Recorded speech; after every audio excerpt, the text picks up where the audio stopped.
The Knights of the Cross by Henryk Sienkiewicz. Every subscription brings me enormous joy and motivation. Chapter 10. An event now happened, compared with which all other affairs lost their importance. Toward evening of the 21st of June, the news of the Queen's sudden illness spread throughout the castle. Bishop Wish and the other doctors remained in her room the whole night. It was known that the Queen was threatened with premature confinement. The Castellan of Krakow, Jasko Topor of Tencin, sent a messenger to the absent king that same night. The next day the news spread throughout the entire city and its environs.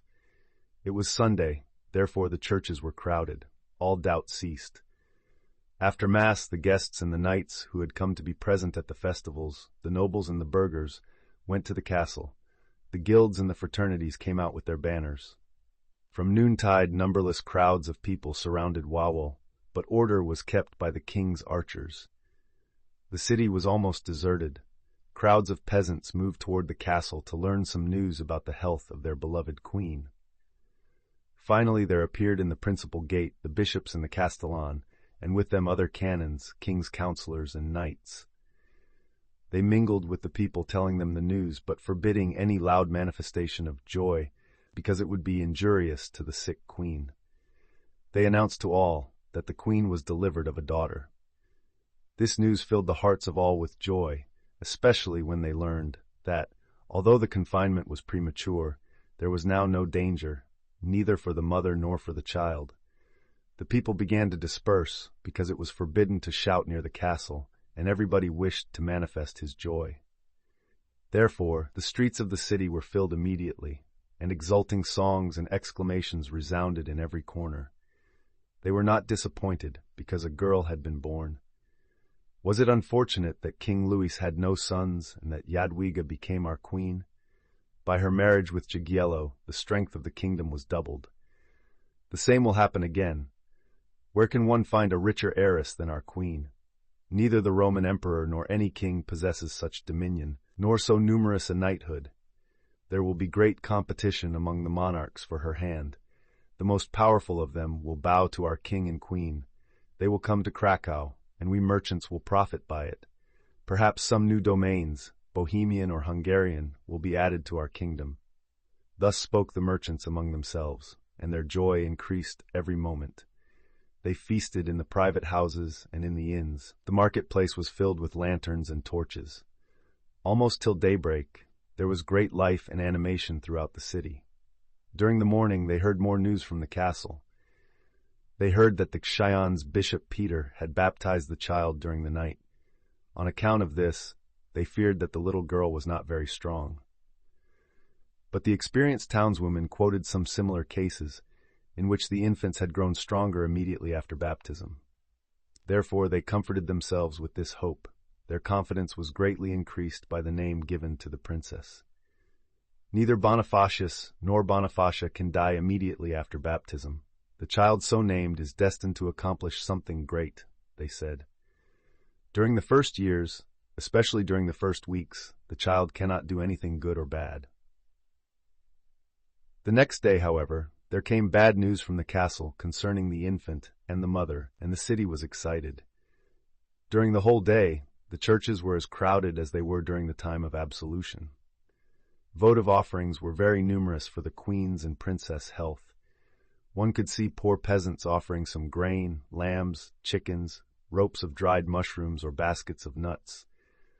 There came rich offerings from the knights, from the merchants, and from the artisans. They sent messengers to the places where miracles were performed.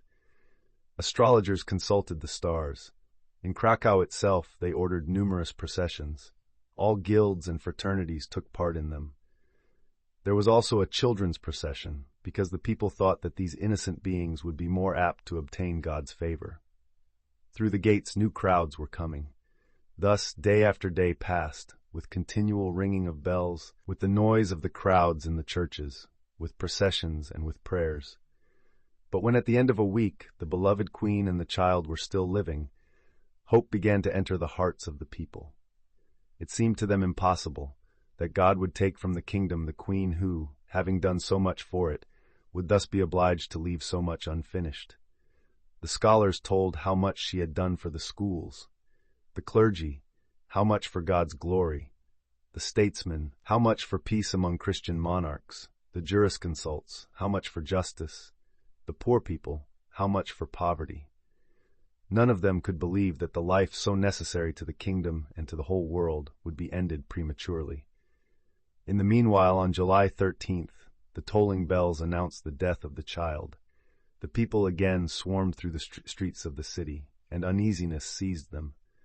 The crowd surrounded Wawel again, inquiring about the Queen's health. But now nobody came out with good news. On the contrary, the faces of the lords entering the castle or returning to the city were gloomy, and every day became sadder. They said that the Ksiądz Stanislaw of Skarbimierz, the master of liberal sciences in Krakow, did not leave the Queen, who every day received Holy Communion. They said also that after every communion her room was filled with celestial light. Some had seen it through the windows, but such a sight frightened the hearts devoted to the lady. They feared that it was a sign that celestial life had already begun for her. But everybody did not believe that such a dreadful thing could happen. They reassured themselves with the hope that the justice of heaven would be satisfied with one victim. But on Friday morning, July 17th, the news spread among the people that the Queen was in agony. Everybody rushed toward Wawel. The city was deserted. Even mothers with their infants rushed toward the gates of the castle. The stores were closed. They did not cook any food. All business was suspended, but around Wawel there was a sea of uneasy, frightened but silent people. At last, at the 13th hour from noontime, the bell on the tower of the cathedral resounded. They did not immediately understand what it meant, but the people became uneasy. All heads and all eyes turned toward the tower in which was hung the tolling bell. Its mournful tones were soon repeated by other bells in the city, by those at Franciscans, at Trinity, and at Panamaria. Finally the people understood. Then their souls were filled with dread and with great grief. At last a large black flag embroidered with a death's head appeared on the tower. Then all doubt vanished. The Queen had rendered her soul to God. Beneath the castle walls resounded the roar and the cries of 100,000 people, and mingled with the gloomy voices of the bells. Some of the people threw themselves on the ground, others tore their clothing or lacerated their faces, while others looked at the walls with silent stupefaction. Some of them were moaning, some, stretching their hands toward the church and toward the Queen's room, asked for a miracle and God's mercy. But there were also heard some angry voices, which on account of despair were verging toward blasphemy. Why have they taken our dear Queen? For what then were our processions, our prayers, and our entreaties? Our gold and silver offerings were accepted, and we have nothing in return for them. They took, but they gave us nothing in return. Many others, weeping, repeated, "Jesus! Jesus! Jesus!" The crowds wanted to enter the castle, to look once more on the face of their Queen. This they were not permitted to do, but were promised that the body would soon be placed in the church, where everyone would be allowed to view it and to pray beside it. Consequently, toward evening, the sorrowing people began to return to the city, talking about the Queen's last moments, about the future funeral and the miracles which would be performed near her body and around her tomb. Some also said that immediately after her burial, the Queen would be canonized, and when others said that they doubted if it could be done, many began to be angry and to threaten to go to the Pope in Avignon. A gloomy sorrow fell upon the city and upon the whole country, not only on the common people, but on everybody. The lucky star of the kingdom was extinguished. Even to many among the lords, everything looked black. They began to ask themselves and others, what would happen now?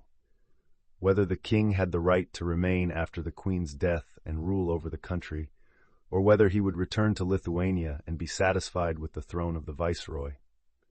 Some of them supposed, and the future proved that they thought correctly, that the king himself would be willing to withdraw, and that, in such an event, the large provinces would separate from the crown, and the Lithuanians would again begin their attacks against the inhabitants of the kingdom. The Knights of the Cross would become stronger, mightier would become the Roman Emperor and the Hungarian king, and the Polish kingdom, one of the mightiest until yesterday, would be ruined and disgraced. The merchants, for whom waste territories in Lithuania and in Russia had been opened, foreseeing great losses, made pious vows, hoping that Jagiełło might remain on the throne. But in that event, they predicted a war with the order. It was known that the queen only could restrain his anger. The people recollected a previous occasion, when being indignant at the avidity and rapacity of the Knights of the Cross, she spoke to them in a prophetic vision. "As long as I live, I will restrain my husband's hand and his righteous anger, but remember that after my death, there will fall upon you the punishment for your sins." In their pride and folly, they were not afraid of a war, calculating that after the queen's death, the charm of her piety would no longer restrain the wish for affluence of volunteers from eastern countries, and that then thousands of warriors from Germany, Burgundia, France, and other countries would join the Knights of the Cross. The death of Jadwiga was an event of such importance that the envoy Liechtenstein could wait no longer for the answer of the absent king, but started immediately for Marienburg in order to communicate as soon as possible to the Grand Master and to the chapter the important and in some ways threatening news. The Hungarian, the Austrian, and the Bohemian envoys followed him or sent messengers to their monarchs. Jagiełło returned to Krakow in great despair. At first he declared to the lords that he did not wish to rule without the queen, and that he would return to Litwa. Afterward, on account of his grief, he fell into such a stupor that he could not attend to any affairs of state and could not answer any questions. Sometimes he was very angry with himself because he had gone away and had not been present at the queen's death to bid her farewell and to hear her last words and wishes. In vain Stanislaw of Skarbimierz and Bishop Wish explained to him that the queen's illness came suddenly, and that according to human calculations he would have had plenty of time to go and return if the confinement had occurred at the expected time.